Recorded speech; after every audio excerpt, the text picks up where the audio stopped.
Blog Talk Radio. The following broadcast is brought to you by the iGolf Sports Network. The Women of Golf show is sponsored by the iGolf Sports Network and Golf Tips magazine. Here's more about our sponsors. iGolf Sports is a live stream broadcast and media production company providing quality programming designed to attract the golfing enthusiast. And Golf Tips, the game's most in-depth instruction magazine, including reviews on the latest equipment, tips from top teaching professionals, all designed to help you improve from tee to green.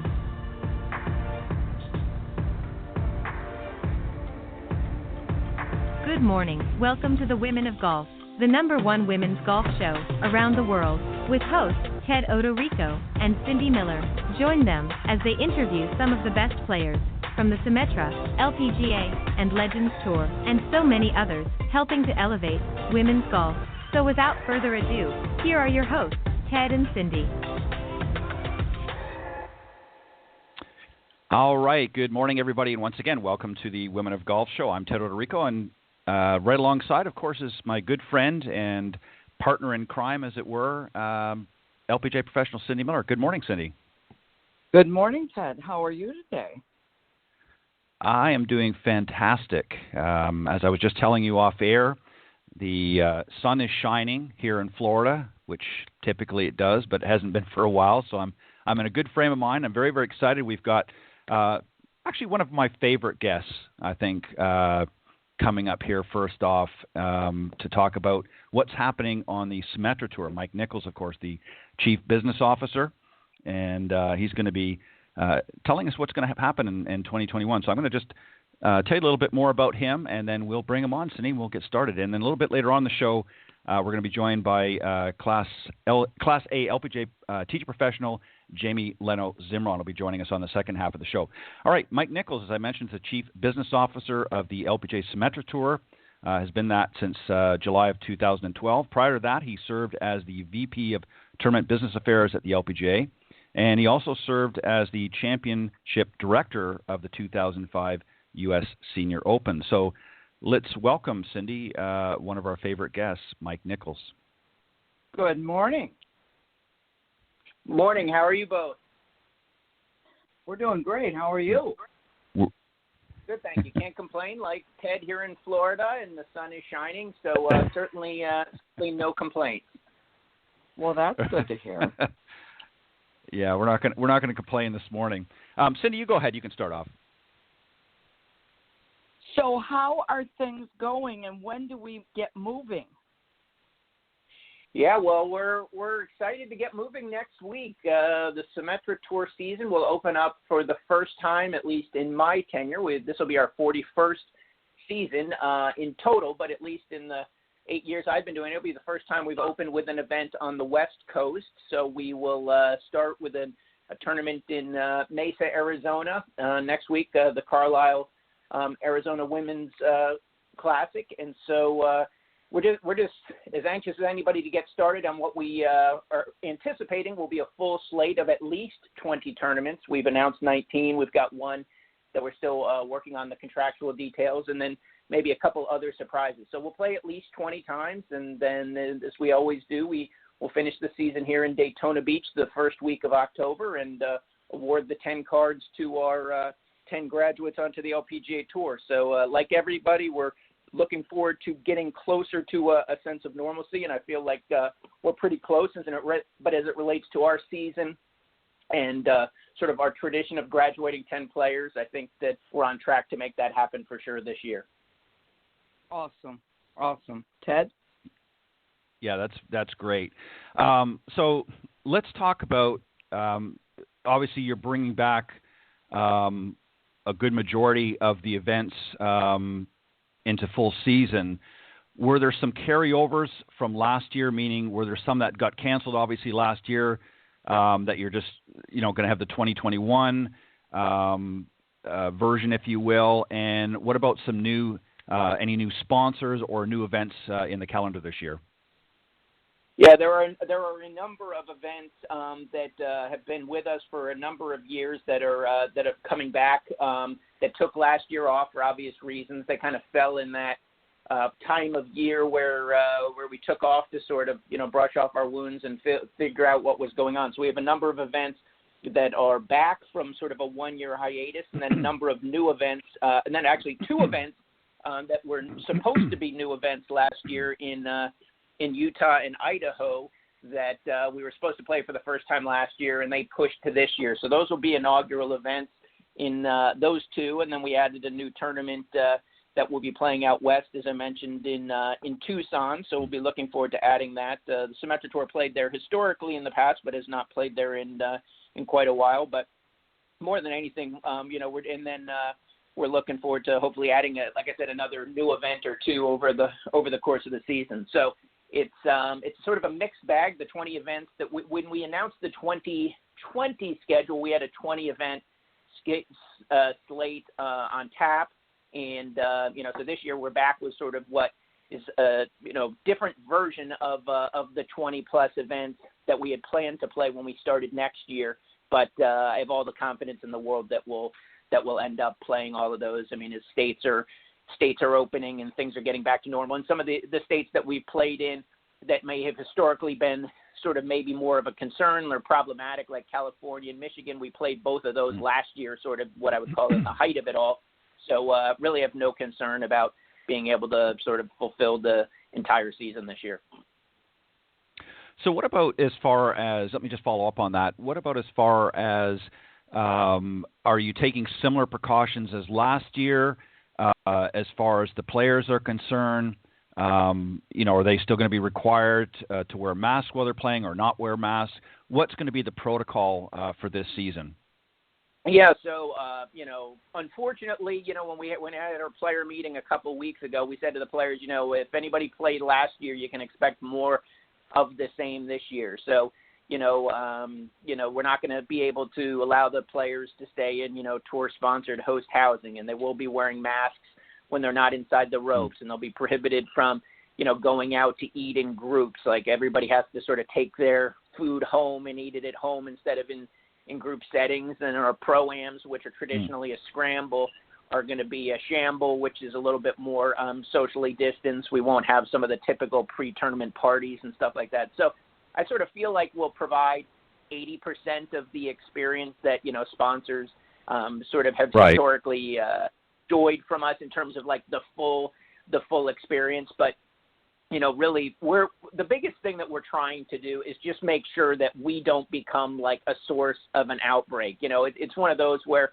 it seems like it's a little bit extreme. And the thing that's great is last year, both staff and players did such a good job of sort of obeying and honoring all of the things that we put into place that we didn't have any issues, right? So that sort of creates a situation where everybody thinks, oh, well, maybe we don't need to do that stuff anymore. Well, as soon as you start doing that stuff, maybe you have the outbreak that means a canceled tournament, and then maybe that means the next one's canceled, then the next one because you got to sort of do it for 14 days and all of this kind of stuff. So, until we get to a situation where we have, whether it's herd immunity or, the majority of people who want to get the vaccine have been vaccinated or whatever it is, I don't think we yet have sort of defined what the line in the sand is yet, as I don't think anybody has, but it's evolving so quickly. I think I saw yesterday the CDC said, hey, if you've had the vaccine, you can, hang out with others who've had the vaccine without masks and all this kind of stuff. So we're certainly trending in the right direction. And, we kind of, when we went into this, had a plan of,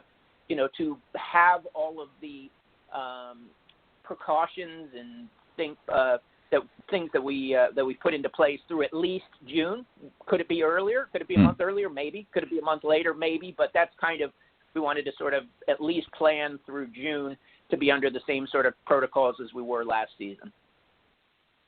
Yeah, and I think that's good because,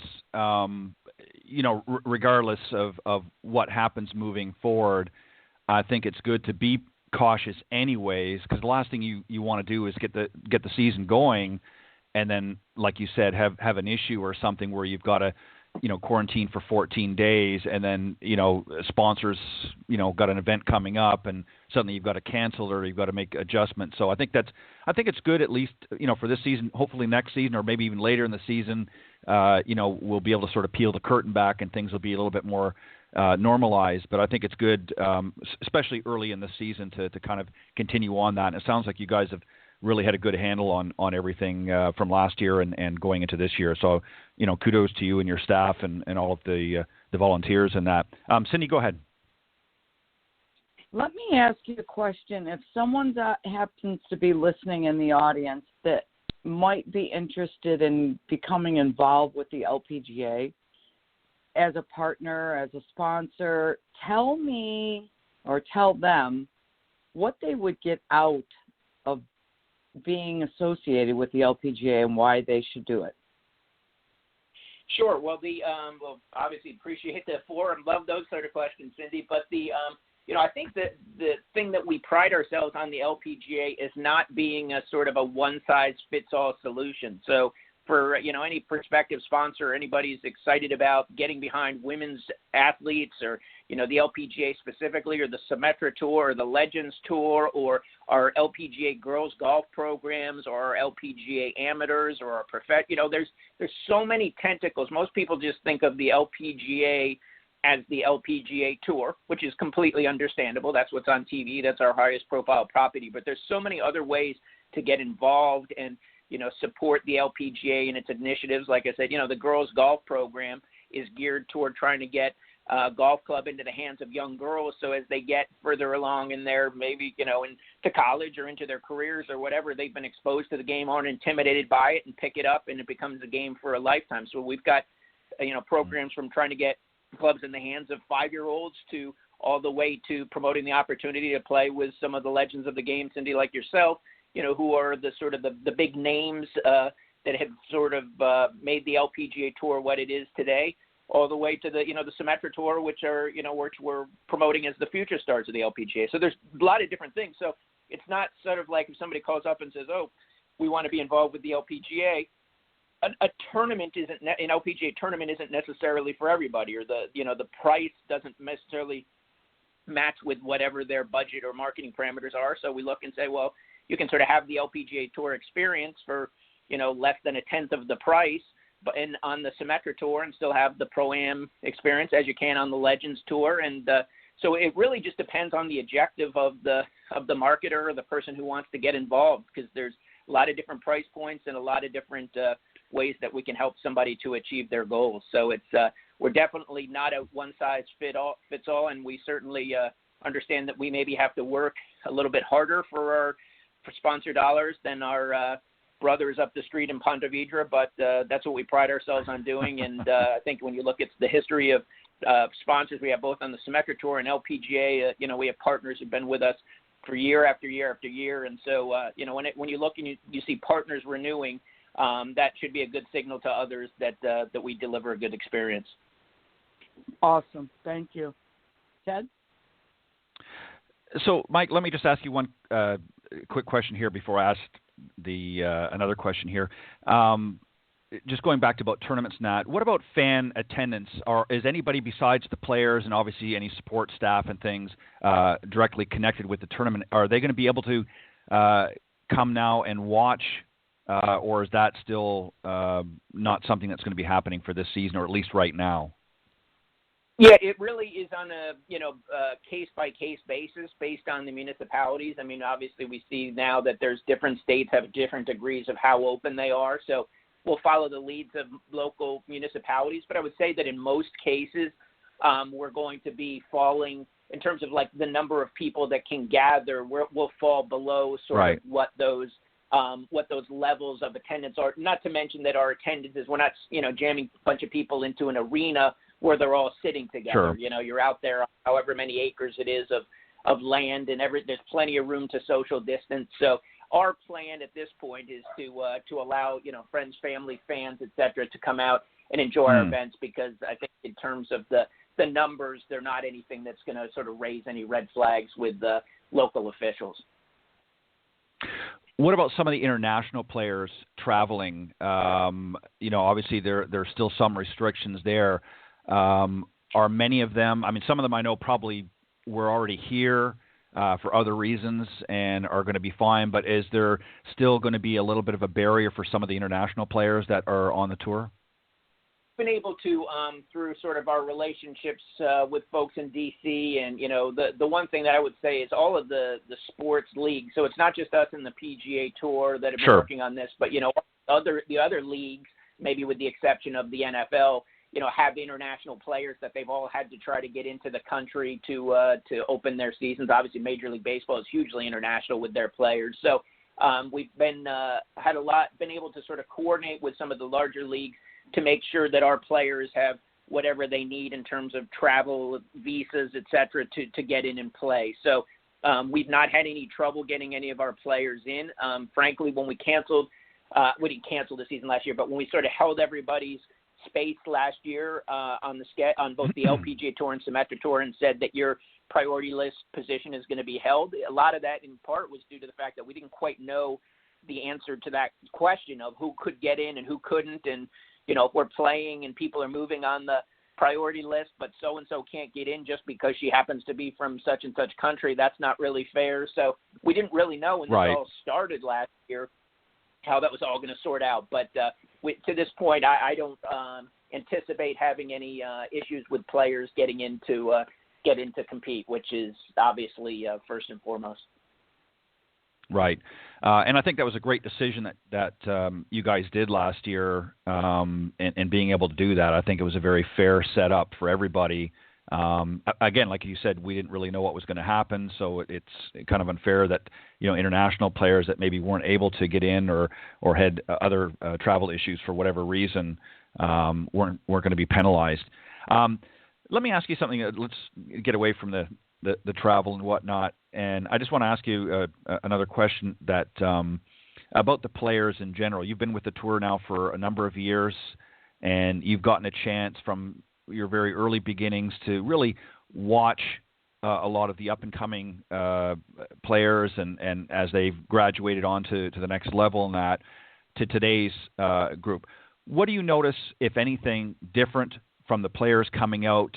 And again, I know last year was a little bit difficult, but even last year and what you're seeing coming up through the ranks now onto the Symetra Tour, what's different, if anything, from the level or caliber of players coming out now as opposed to, say, when you first started on the Symetra?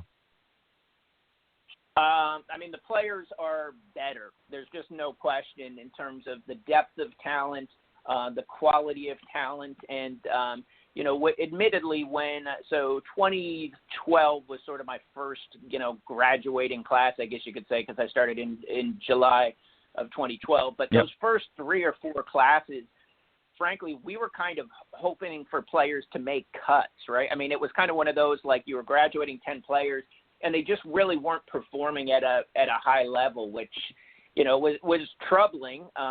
We sat down with some of the players who were, in the top 10 who performed very well in the Symetra Tour and said, what are some of the things that we're not doing to prepare you accordingly? And a lot of it came down to, course setup and what we were doing to set up the golf courses. So they made some recommendations there. We've incorporated LPGA Tour rules officials. We brought some LPGA Tour rules officials down to help us with setup of the golf courses on Symetra Tour, so sort of a cross-training of our staff to make sure that we're setting up the golf courses to be more like they'll see when they get onto the LPGA Tour. And then I would just say that based on the quality of the experience, if you measure it both by the quality of the venues that we're going to now or the fact that, purses have virtually doubled since, when I started in 2012, we're just attracting better players. So international players are playing. There was a player, I remember in my first year, where she was a player from Norway, and she had played at Florida State, and she had gone back to play the European Tour. And I was talking to her, and I said, well, why didn't you just stay? And she said, well, the schedule was so spotty and inconsistent, and it was really hard for an international player. Like if you play 1 week and took 3 weeks off and, played 2 weeks and took 3 weeks off, which is kind of what the schedule was in that 2012-2013 timeframe. It was definitely difficult to attract international players. But I would say maybe a turning point was in 2016, Madeline Sagstrom became the player of the year.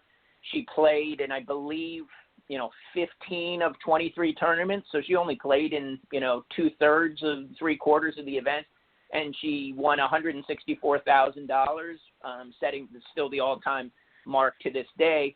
And I think that kind of just woke a lot of people up to the fact that, wow, if I'm a good player who wants to play on the LPGA Tour, I can go over there and make a little bit of money. They're not going to make a killing, but the economics of it, given that we've built a tour where players are able to drive from place to place, it's, when you look at maybe let's just say the Ladies European Tour, which has a little bit more larger purse opportunities because they co-sanction a couple events with the LPGA Tour.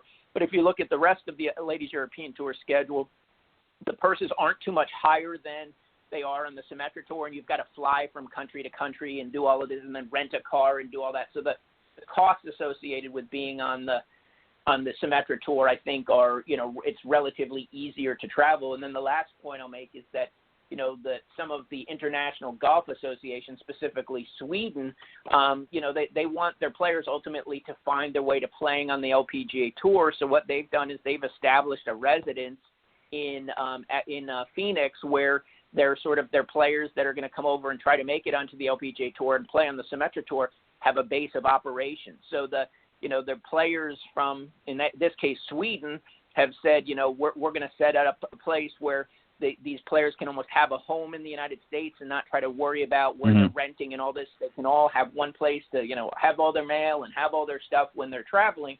And that sort of shows that, the rest of the world is taking notice that if you want to have success on the LPGA Tour, the best preparation to do that is to play the Symetra Tour. So we're definitely attracting better players, which is in turn attracting, it means we're graduating better players. And then if you look, like now we've got players who are winning tournaments as opposed to just making cuts. And so, when the 10 that we graduate every year, I have no doubt the majority will find, success on the LPGA Tour just because they played against really good players. I mean, Nelly Korda, when she graduated from the Symetra Tour a couple of years ago, she graduated as number 9 on the money list, and she only got into the 9th position, I think, in the last event of the year.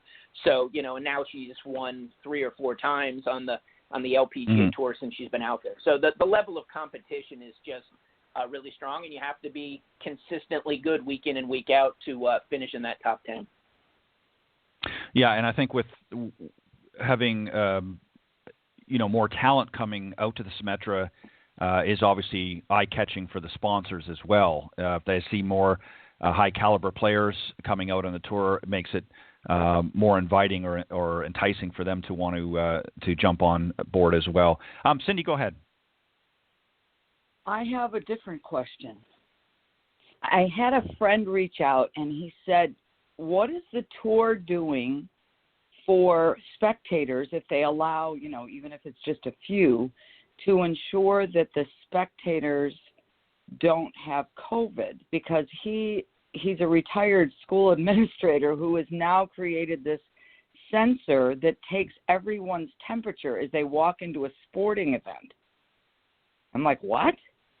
Who thought we would have needed that? So that's my question. Are you taking any precautions for, hopefully, the spectators coming into events? And if so, what are you doing? Yeah, so we have historically been requiring temperature checks at all of our events, and some of the places that we're going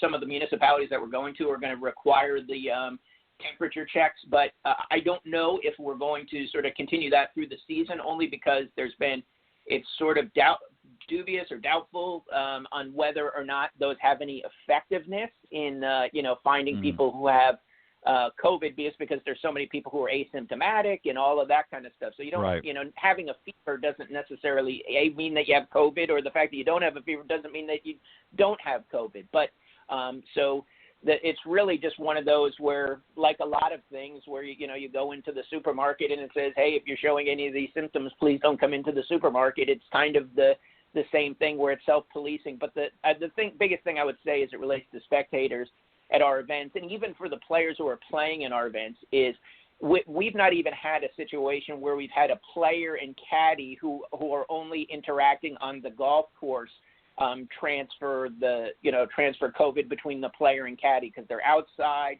and it's very hard, my understanding is, to transmit it outside. So as it relates to spectators, it's kind of one of those that's self-policing, and everybody can social distance around an 18-hole golf course. So we're kind of headed. I think we're headed in the direction, I think, of a little bit more of personal responsibility. And if people don't feel comfortable with that's how we're handling it, then we'll see you next year.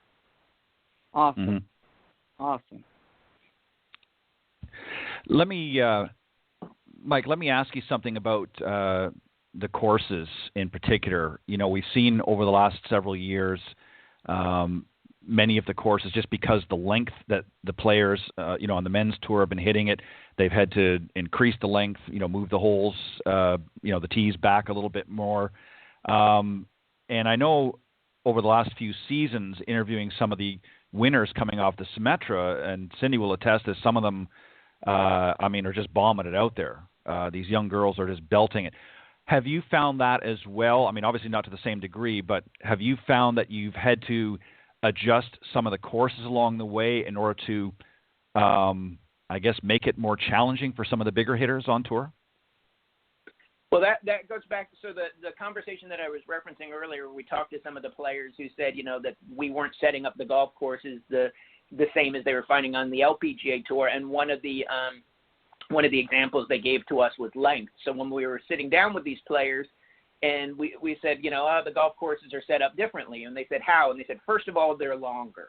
Like when I play on the Symetra tour, I just can hit driver wedge. Sometimes I can hit a hybrid wedge, and I'm always hitting a wedge. And a wedge is a green light, and a green light means I'm firing at pins. So I'm always firing at pins, so I'm always thinking about making birdie, right? So now, but they said, but when you get on the LPGA tour, in some cases I'm hitting driver hybrid. And so now I'm hitting a hybrid in, and I'm so used to firing at pins that I don't know how to sort of manage my game. I haven't been prepared to sort of manage my game. So now I fire at a pin that's tucked, and now I've short-sighted myself, and now I've made bogey, whereas, on the Symetra tour, I was maybe used to being up a couple under par by this point. Now I'm a couple over par, and now I'm chasing, and all, now mentally you're sort of wondering if you're supposed to be there. So without question, the lengthening of the golf courses, the tucking of the pins has been something that we focused on to just be more like the LPGA. Because if we're not graduating 10 quality players, or the players that even come up through the qualifying school that don't finish in the top 10, if they're not prepared for the LPGA by playing on the Symetra tour, then what are we doing, right? So we need to be making these adjustments, and that's what I say, with the golf courses is if we need to be playing on LPGA tour caliber golf courses, and in some cases we'll be playing on LPGA tour caliber golf courses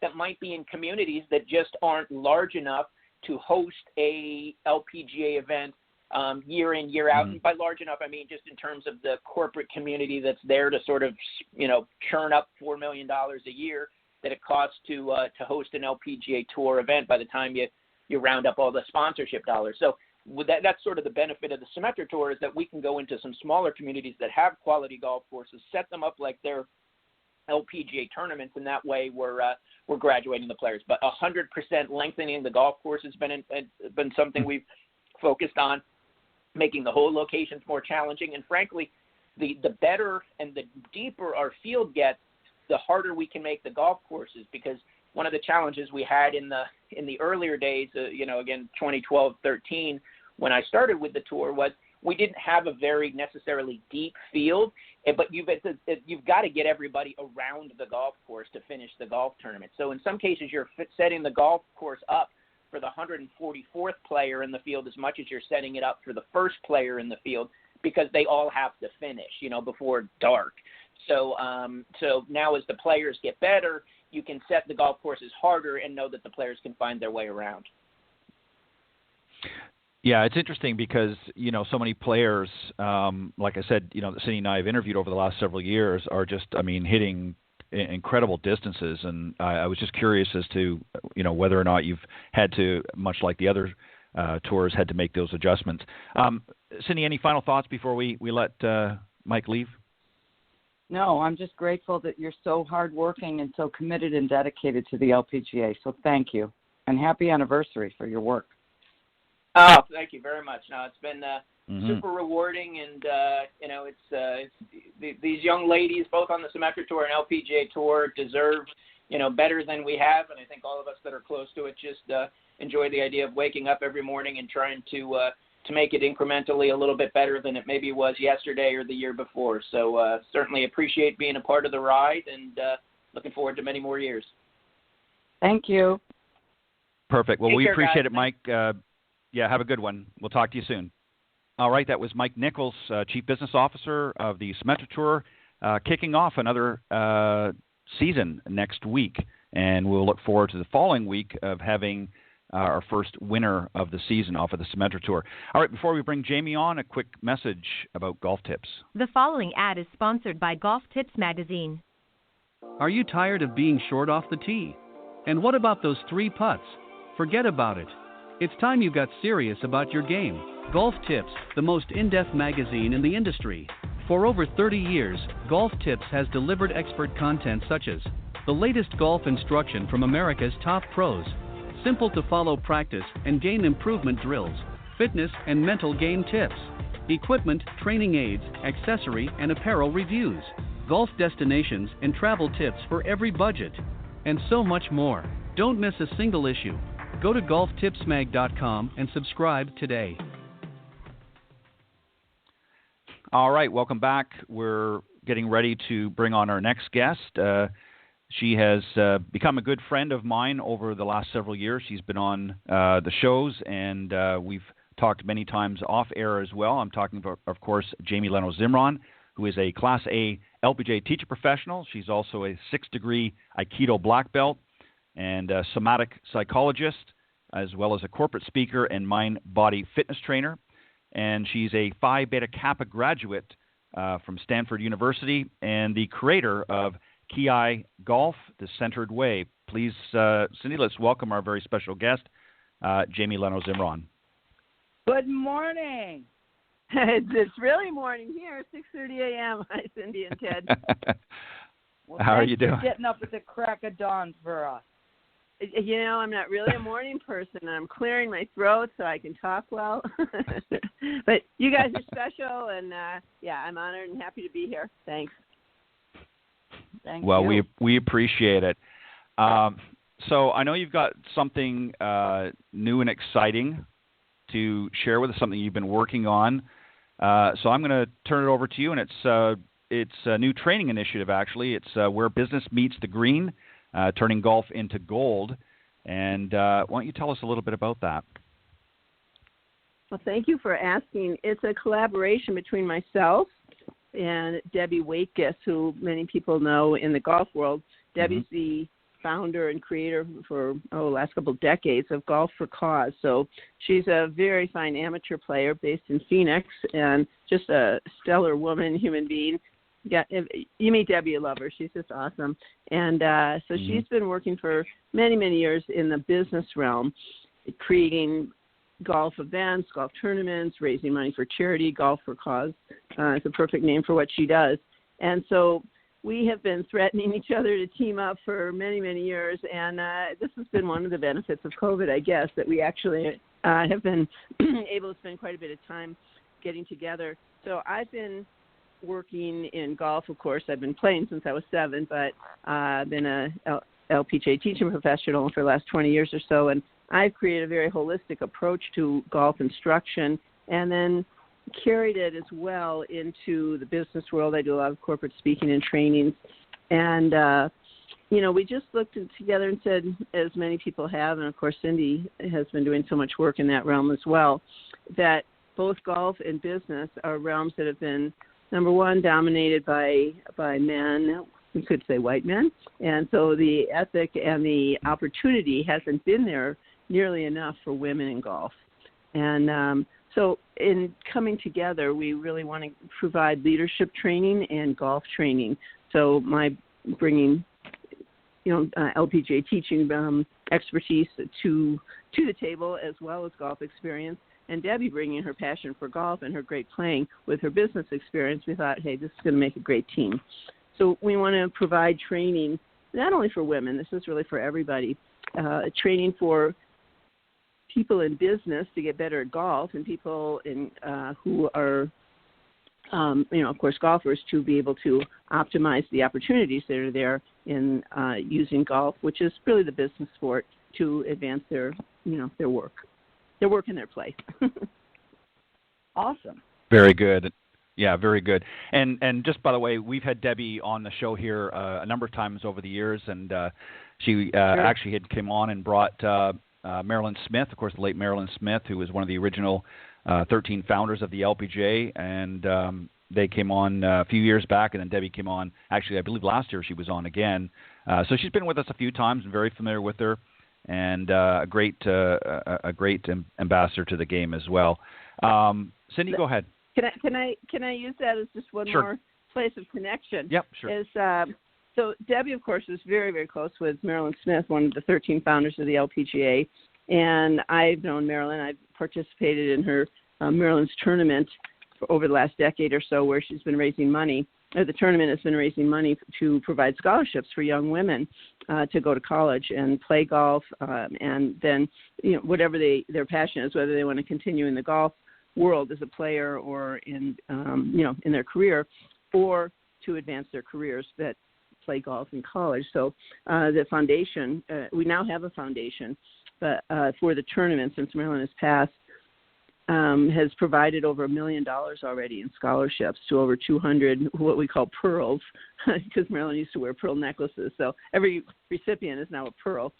Anyways, so Debbie was so close with Marilyn, and I've been extremely close with Shirley Spork, another of the 13 founders of the LPGA and the founder actually of the teaching division in the LPGA, starting in 1959. Marilyn and Shirley were best friends for 72 years. And Debbie and I have both been so fortunate to be so close to these two absolute icons, legends, and most delightful women in the world. And since Marilyn's passing, we've talked quite a bit, and Debbie has really led the way. I've been I think an inspiration. She calls me her left and right hand in the effort. We created the Marilyn Smith Founders Legacy Foundation. So we actually have a nonprofit, a foundation, and carrying that work on. In just 2 weeks, on Sunday, March 21st, we are holding the first ever virtual tea, usually at the event, which happens in person. We play golf. We've actually had so many participants in the tournament that we had to expand to a 36-hole golf course to accommodate all of the players of the Pro-Am. But, of course, right now we're virtual. And so the tea will be from 1 to 3 p.m. Pacific time, 4 to 6 p.m. Eastern time in 2 weeks on Sunday the 21st. And we have some really great guests, Shirley herself, of course, and Renee Powell, who we could talk about, Nancy Lopez, the president, or actually the director of the Symetra Tour, Dean, and one of the Pearls, several other people that we're still confirming. And they'll be interviewed by Ron Syrak, of course, great golf writer. So we're really trying to continue Marilyn's legacy, the legacy of all the founders, with continuing the scholarship effort, the tournament effort, and also gathering all of their memorabilia and having it in one place because their legacy is so profound. One of the programs that Debbie and I are creating has to do with the founders, and it's really looking at the lessons that they have left us, because if you think about what they did, they founded the LPGA in 1950, and it's 2021, so what's that, 71 years. And 71 years ago, this was a time when post-war and women in America were supposed to be aspiring to be June Cleaver and Donna Reed and get to the suburbs, right, and be great homemakers and support their families. They weren't going out there as women to be athletes, to be professional athletes, to be at the level of Dave Didrikson, who was, part of the founders, of course, and they gathered around her. They were business women. They had to be strategic. They had to make marketing alliances. They had to know how to get this idea and reality of women playing golf out there to the communities and accepted. So they were incredible trailblazers. They had so much energy and vision that we think can inspire in a very evergreen and very fresh way exactly where women are today in 2021 in terms of really making inroads and, being out there as powerful women, supporting themselves and optimizing their potential. Right. Well said. Very well said. Cindy, go ahead. I know you've got a question or two. So tell us what you're going to be doing with the virtual tea. That sounds great. Yeah, it's, every year it's just such a wonderful event, in person, of course. And, we get there and there's obviously usually a lot of food. We don't get to do that. You got to bring your own food to this one at home, but as you're listening. But at the tee, we have, of course, the interviews. And it's the interviews that are just so inspiring. And Ron Cyrack is so wonderful to listen to these great women who have, founded the LPGA, been trailblazers. Renee's been a trailblazer as only the second African-American woman to ever play on tour, and all that she and her family have done in golf, combating racism, frankly, and making more entry for Black people in the sport. So she'll be there, and Nancy Lopez, legends. Nancy's been there in person before. Who else? Oh, gosh, Sandra Palmer was a U.S. Open winner. Hearing from the Pearls, we just had a Zoom with all the Pearls a few months ago to hear what a difference that scholarship money has made to them in their education and then going forward, past college has been just so inspiring and heartwarming, and it really makes you feel that what you're doing if you're a player and play in the Pro-Am, of course, pay your money, where that money's going, makes you feel like you're really doing something that matters in these young women's lives and, ultimately in the world, because they go on to be professionals in whatever field they're in and to make a difference, as young, powerful women in the world. So, we'll hear from them, and it's just going to be the other part, I should say, is a live auction, and we've got all kinds of items that have been contributed, lots of good stuff to bid on and to get. Of course, Shirley and Marilyn both have incredible books that they've written about their lives and about getting the tour started. So, things like that. It's just a really warm and inspiring time. How would our listeners sign up to be a part of this? Oh, my goodness. I will send you the information. I don't have in my head the URL, but, of course, we have an easy way to do that and a beautiful flyer with the information. So maybe I can send that to you and we can post it. That would be awesome. Okay, very good. So, Jamie, let me ask you a little bit more about your collaboration with Debbie.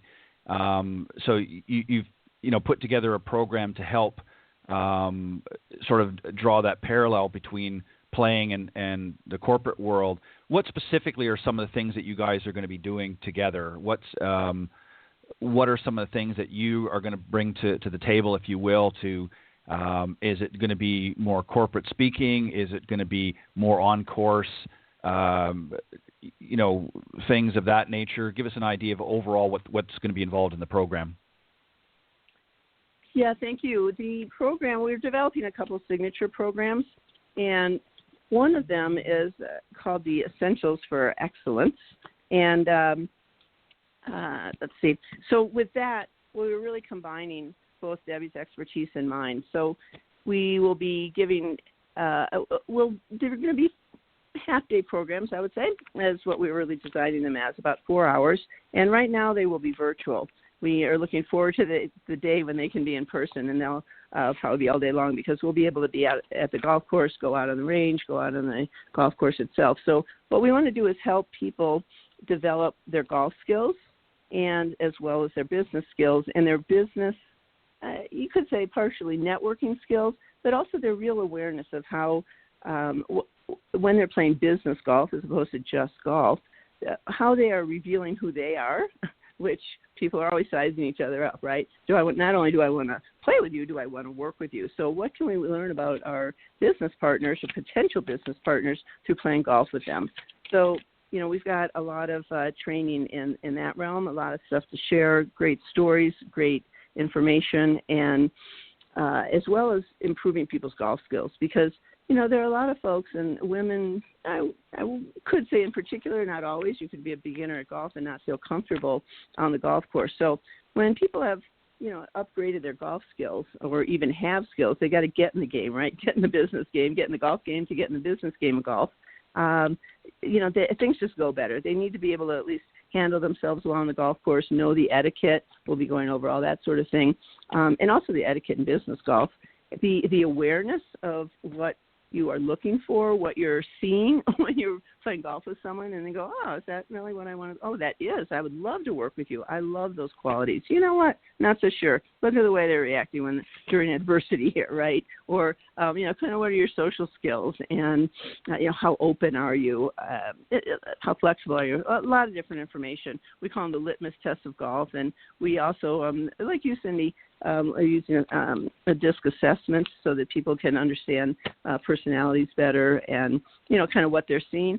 And the awareness also of what I call it what you're revealing about yourself. What are people learning about you on the golf course that would relate for them in the business environment?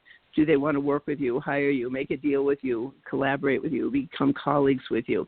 The other big part of it, of course, is playing as we get back to playing in actual physical events, whether it's pro-ams, charity events. There's so many networking opportunities.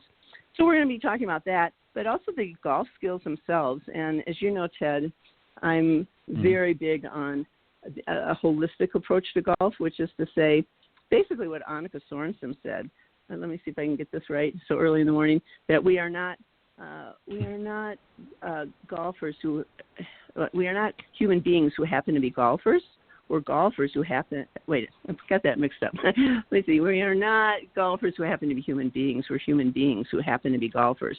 So it's this human being that we are, and cultivating who we are, our mind, our mental capacities, our physical, our emotions, and our spirit. So those are our four faculties. That's how our energy expresses itself, and it's our energy that makes the golf ball go.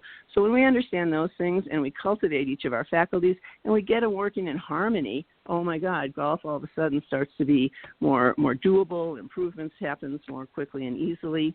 So we're going to really give those golf skills, this holistic approach, fitness, using your golf club as your health club, and to pattern your golf swing so that you can have a consistent, correct golf swing.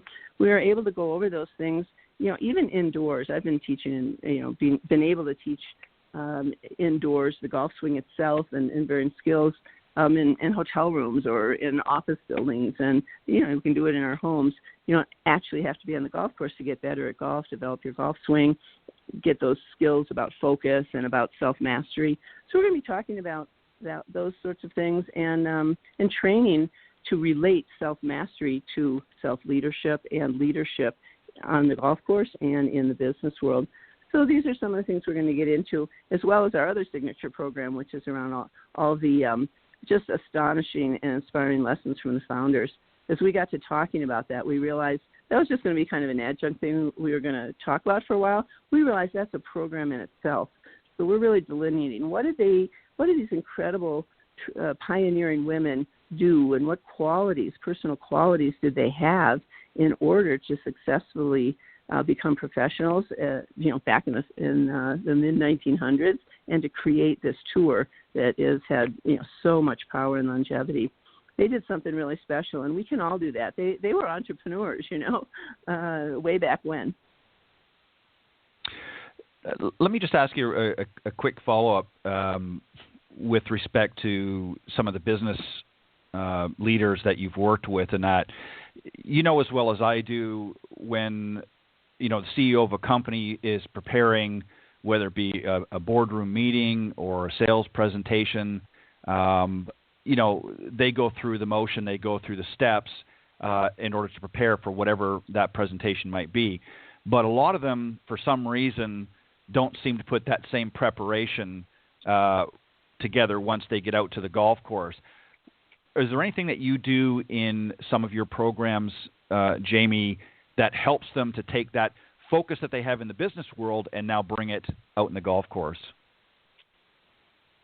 That's a really great question, and the answer is yes. Preparation, practice. People think that practice and preparation are there to make us perfect, but they're really there to help us make progress and to be the best we can to reach our potential. Yeah. So what I've learned through the martial arts, and I'm also a psychologist and a somatic body-oriented psychologist, which kind of refers to that holistic, there is no just mental game in business or in golf, where it's all a mind-body game, and the body is where we perform, right, where we got to do it. We're out there, and it's also people are reading our body language. So what I've learned through the martial arts is that there are these essentials for excellence, and they're universal. They're how our energy works, and I'll give you some of what they are. They're not a mystery, but really having training in them is what I personally have become so good at through decades of being a sensei, master instructor. So they are things like centering. How do you get centered so that you're not just up in your head and up in upper body tension? You're down in your belly, you're down in your legs and feet. That's what we call base. So you have a foundation. And when you're in your full body and lower body, stress calms. It's amazing how you exhale, you relax, you breathe. Breathing is another essential for excellence. Grounding, because then you're fully present. You have steadiness, you have balance. You have power and strength, and you can do that in a moment. And you need to be able to do that. If you're speaking in business, you might be giving a presentation. You might just be sitting one-to-one with a person. Every person's important, and there's a lot at stake, a lot of the line in business. Same is true on the golf course, right? So you're standing over your shot. You're walking in between shots. You're looking at, what were my results? What have I got to do next? You're thinking about that. You need to be focused, but you need to do that in a calm way. When we're stress reactive, we tend to get, pumped up with adrenaline too much and cortisol. We're up in our upper body. Stress breathing is up here, and belly breathing, which is what the Buddha knew, what all the meditators and yogis and martial arts masters know. These are things that carry over directly from business leadership, self-mastery, self-management, into the same on the golf course. So these are sort of mind-body essentials, and that you can practice them, being centered and grounded, relaxed, breathing, what I call unified, getting your left and right sides of your body and brain working together, your lower and upper body, your inner and outer body. We have a whole inner experience and inner energy that's got to get out to our physical limbs so that we can execute. In golf, we talk a lot about visualization and execution. Golf and sports, same is true in the business world. We carry those things over. We relate them. So that the good news is you don't really have to learn different things. These are the same skills. They're universal principles for success, universal essentials for excellence. And so the carryover is direct. You learn those skills, and then you just learn how to apply them in business, in golf. And the next beautiful part of that is in your life. I mean, they're just who you are, right? It's that human being we are that happens to be a golfer, that happens to be a manager, a CEO, a worker. It doesn't matter. That happens to be a mom or dad or a kid. It really doesn't matter the role we play. It's the human being we are. We start to get some mastery about that. Then we apply those skills and those qualities in the specifics of the realm, the game we're in. Ultimately, it's a big game of life, right? The business game, the golf game. Mm-hmm. So I hope that gives you some idea, and that we can really practice those things. The beautiful part is in golf, from some of the, I've developed a lot of mind-body fitness exercises, swing patterning exercises. They use your golf club. So imagine bringing a 7-iron and a putter to a business event, and you're going to learn those skills through golf, and those skills are going to work in your golf game. They're going to also work in your business game, but you get to do it through golf, and then you can practice in your office as well as obviously the golf course or the driving range golf course with your golf club. That makes it fun, that makes it doable, and that makes it really relevant. It makes a difference in how you actually perform. Because, the bottom line, honestly, in everything, and certainly in business and in golf, is, it's numbers. What's your score? How'd you do? Did you make that shot? Did you make that deal? Did you hit the sweet spot? That's what we're looking for. So I should say that. I teach a lot about centering, writing a whole book about it. And we need to make centered contact in golf, right, on the golf club, and we call that the sweet spot. And so my theory, Stanford, right, you mentioned it, it's really tough here. Ready? Centered plus centered ought to equal centered. If I'm centered, I move in a centered way, I maintain center, I'm probably going to make centered contact on a consistent and higher percentage basis the better I get at it, as opposed to kind of random. I hit a good one now, I hit it, is it good, bad? You want more than random centered contact. We got to have more consistent, higher percentage centered contact, sweet spot contact, and then we start living in the sweet spot of life, of business, in golf. And I can tell you, it's a good theory, and it's a simple theory, but it's doable and it works. I've seen it work for decades. So let's, if somebody's interested and wants to participate in some of the programs that you're offering, where can they go to get more information, or where can they go to sign up? Is there a website that you can direct them to? Yeah, absolutely. My website, you can get to it two different ways, which is nice. So my whole approach to golf that blends Aikido and golf is kiaigolf.com, KIAI golf.com, and you'll get to the same place through the larger, the larger rubric of all my work, which is called the Centered Way, CENTERED, thecenteredway.com. So go to the website, sign up, get there, newsletter, it's all free, whatever. I always tell you this, Ted, I like to talk to people, so people can give me a call, 760-492-4653, which is 760-492-GOLF. And I've just had a text here from Debbie Wakis, and I can give you now where people can sign up for the Sunday virtual tea on March 21st. So perfect. Go ahead. Here it is. It's virtual Sunday tea, T-E-A, not T-E, T-E-A, virtual Sunday tea .eventbrite.com. So they can sign up there. Virtual Sunday tea .eventbrite. Perfect. Well, Jamie, we want to thank you for joining us this morning and sharing that. And thank you, Debbie, for tuning in this morning and listening. Want to say hi to you. But keep doing the great work. And Jamie, of course, is going to be joining me this season on some great Coach's Corner segments on Golf Talk Live Thursday evening. So you want to make sure you tune in for that. We always have a lot of fun there. But keep up the great work, Jamie. And thank you very much for joining Cindy and I this morning. And if you want to participate in the virtual Sunday tea, you can actually go to eventbrite.com, and you can actually just type in virtual Sunday tea, and it'll take you there as well. So thank you very much, Jamie, for joining us this morning on the Women of Golf. It's been a pleasure as always. Well, thank you both, and thank you for all that you do, both of you, in the golf world and to support women in the golf world. We really appreciate it. Thanks, Jamie. Okay, take care. All right. Thanks. Bye-bye. All right, that was Jamie Leno Zimron, LPGA teacher professional, and you can find her at kiaigolf.com, and you can sign up for her programs there. And as I mentioned, if you're interested in helping out with the Marilyn Smith Foundation, participating in the virtual Sunday tea, you can go to eventbrite.com and type in virtual Sunday tea, and it'll pop up right there under the events. As always, Cindy, we're getting ready for another Symetra Tour season, so hopefully we'll have some interesting young ladies, as I'm sure we will, and I'm excited to get that going in the week after next. This coming week, next week, of course, is when the first event starts, so it'll be a week later that we'll have our very first winner on the show, so we're excited about that, but it'll be interesting, so make sure you stay tuned. So as always, I'm Ted Roderico, and thank you for joining Cindy and I here on the Women of Golf. God bless everybody, and we'll see you next week. Thank you as always, Cindy. Thanks, Ted.